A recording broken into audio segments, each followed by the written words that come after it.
Welcome to the African Album Review Podcast, where we review Africa's best and latest music projects.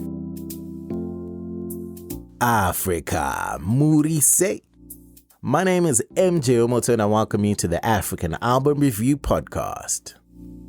Thank you so much for joining me on the podcast today, my people. How you doing? Me, I'm doing good. You know how it goes. January, I'm laying low, but still giving you podcasts and just hoping 2021 is going to be a better year. And like I always say, my people, mask up, social distance, and do whatever you can to not contract COVID because it's serious, man. For real. Otherwise, do visit the website motomotomusic.com and check out some of the stuff that we do. It's mostly podcasts, and I'm pretty sure you're going to find something that you love, be it the African Album Review.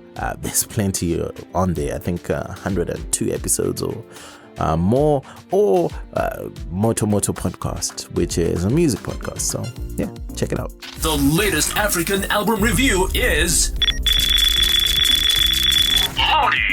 Nina Rose is a celebrated Ugandan musician and model that is known as the Ugandan Property.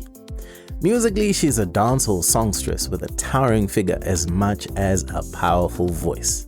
And I'm here to review her album titled Kyoyooyo.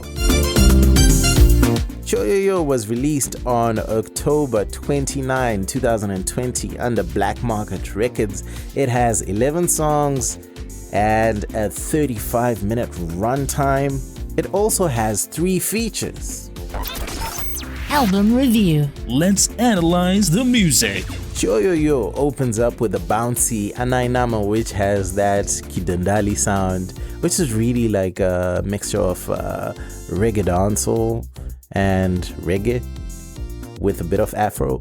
And that's a sound from UG that has been popularized over many years through artists like Chameleon, Bebe Cool, and so forth. And yeah, she does her thing on this track, just giving us tons of energy with that sort of contemporary dancehall sound. The positive message on Fight For It was amazing to hear. This one is a true reggae sound, really. And Nina Rose says, fight for what you believe in and try once more. If it doesn't happen, the first time or the second time or the third time, just keep trying, hustle and do what you need to do because you believe in your vision and nobody else is going to do that for you. The title track of the album is a huge hit, produced by Daddy Andre, aka Andre on the Beat, and I think he's got most of the producer placements on this album. It has that, again, Kidandali sound, which is dancehall island flavor that has become Uganda's youthful sound across the board. It is a love song where the singer is openly confessing her feelings, and people really took to this song in Uganda, yo. I'd pick the song Mumaso featuring Brian Ways as a potential banger on this project. It has a lot going for it. Nina Rose showed up in top form, while Brian Ways really demonstrated how classy he is as a musician. Great vocalist, and his high-pitched chord carrying was a joy to listen to. And the production itself, again, top-notch, really just quality all through. The song International Baby featuring Beanie Gunter, who is apparently Nina Rose's bae, is quite a dancehall tune, and this one has a more palatable sound across the borders with a distinct stringy chorus lead. Beanie Gunter does pretty well to leave a mark with his versatility. He can do quite a number of things, and when you listen to the song, you know what I mean. Album Review. The technical side of things. In terms of genres, really going back to the Kidandali sound, that's mostly what you get on this album, with a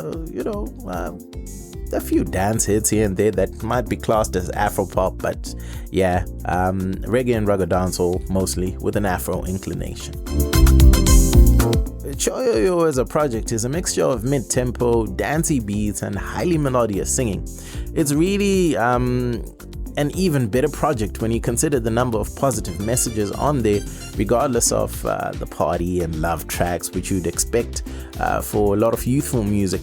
It's great to get a popular artist also playing her part in uplifting the youth of Uganda, and I appreciated that at least. Sequencing wise, from start to finish, I just loved the energy of the project. There was nothing really slow. It was mostly mid-tempo to even maybe a bit up-tempo here and there, but it also finished with a bang with some true like dancehall bangers, which was nice to see. The fact that Nina Rose did not enlist too many collabos, just 3 collabos, of which all 3 collabos, I think they listed way down on the track list, like track 9, 10, 11, thereabouts. It really showed something about how confident she is as a musician, especially when you double up as like a model, and you know, she's really got that look and that style. A lot of people tend to sort of think, can she sing or what? But you know what? Nina Rose is a true artist, and she does not lean on collabos or anything to give her own style. She's got it from start to finish, so that was well done on this album. I'd say Nina Rose is a very unique artist. She's a vocalist and a dancehall chanter at the same time. Her intonation sort of gives it away on almost every track, where the parts she stresses vocally to stand out they really sound very dancehall like, and there's a lot of energy and passion in those vocals. I think the mixing and mastering fell a little bit short for me. This is also challenging because stylistically the standard is common for the type of Ugandan music you get here. It becomes hard to compare with other forms of music. For Kidandali, it's good. However, outside that, it's no more than okay. There are things such as high sibilance that I could pick up on a variety of songs, and that sharpness of the S's stood out. These are things that can be done better next time. Album review. The final thoughts. Generally, I find Ugandan music to be distinctly different from a lot of East African music.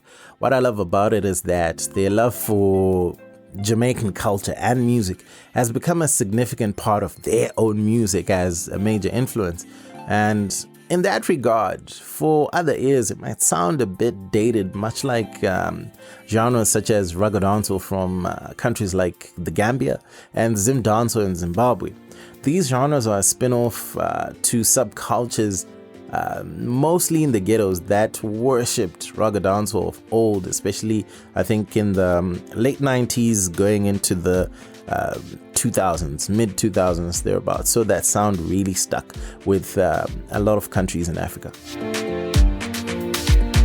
My picks from Kyoyooyo are Mumaso featuring Brian Way's top song, Anainama, Fight For It, Ntika Nkuntike, Olumia Bano, and International Baby featuring Bini Ganta. I recommend Kyoyooyo to ragga dancehall lovers. You actually vibe to this. And of course, Kidandali music lovers of old, this is totally in that lane.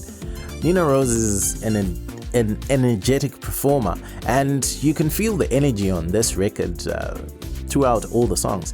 She's easy on the ear because of her delivery, and you get some singing and that dancehall chanting, so it's never really too heavy at any point in time.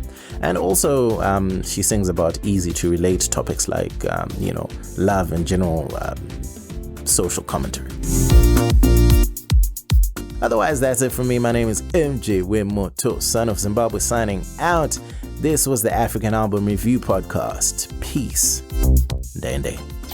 Moto Music, the best place to listen to podcasts about African music online.